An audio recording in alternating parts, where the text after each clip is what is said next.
You know, when I started contemplating marriage, the Lord asked me, what is the purpose of marriage?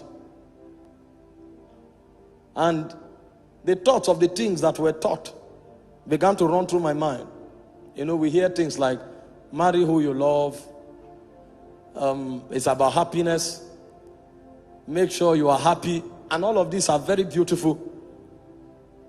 But the Lord said to me, he said, does marriage sit on these things?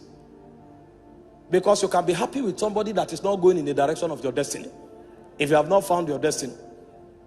Because the things that make men happy are strange. The things that make men happy, they are strange.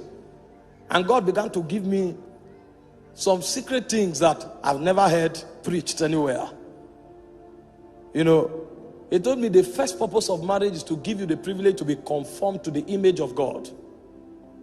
He said that is why you will not find who you want to marry on the street.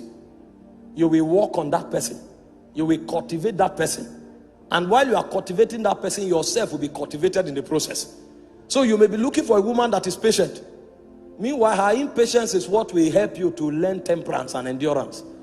So when God points at your wife may not have patience. So if you are looking for marriage to be happy, and you think happiness is about patience, you will miss your wife.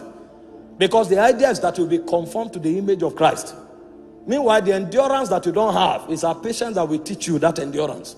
So God will deliberately allow you to marry her, and it may take you 6 years to cultivate endurance. And you will learn it by teaching her. That's a school of the spirit. So he said a higher purpose of marriage is for you to be conformed to the image of God. So that happiness will be captured in fulfillment, not in excitement. It is when you have cultivated her and the glory in her spirit begins to emanate, that's when you'll be fulfilled. It's in that fulfillment that you'll be happy.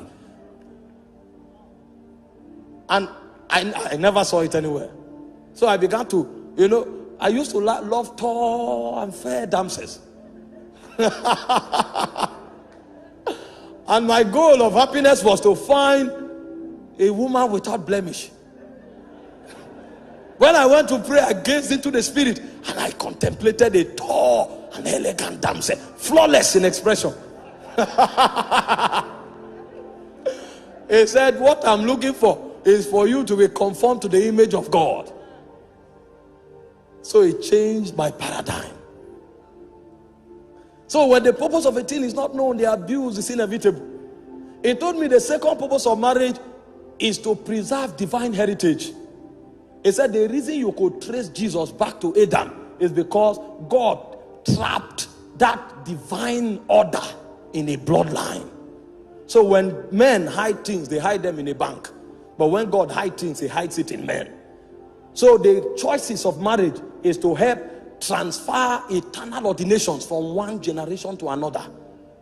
So it is God's way of hiding dimensions of the spirit. So God will prefer you marry someone with a godly heritage than to marry a diva. Because God is trapping an ordination. And only in such vessels can eternal ordination be captured. I said, wow. I was not ready to marry. If I married 5 years ago, my wife would have been a goddess. But my ministry would have ended by now. He said the third purpose of marriage is worship. He said because it is in finding your wife that you will learn how to bend your will. Because worship is not a good song. Worship is the ability to conform to the will of the Father. So it is it's not what I desire, it's what you desire. Not my will, but thine. And he said it's a marriage that you will discover that. I said, wow. So when the purpose of a thing is not known, the abuse is inevitable. He said the fourth purpose of marriage is so that you can learn the mystery of oneness. That's the mystery that holds the Godhead together. The Father, the Son, and the Spirit. The ability to live and become one. And that was why he said, for the woman, love is submission. And they say, for the man, love is sacrifice. So everything the woman has, she relinquishes it. And it looks as if she's vulnerable. And then everything the man has, he commands the man to lavish it on the woman. So at the end of the day, nobody owns nothing. And as they grow on that corridor, a point comes, the woman is lost in the man and the man is lost in the woman. So the mystery of divinity can be manifested in their home. So when you step into their family become heaven on earth, because God dwells there. You know, when you come on the altar, you can coordinate yourself. You can't do that with your wife. Your wife knows you.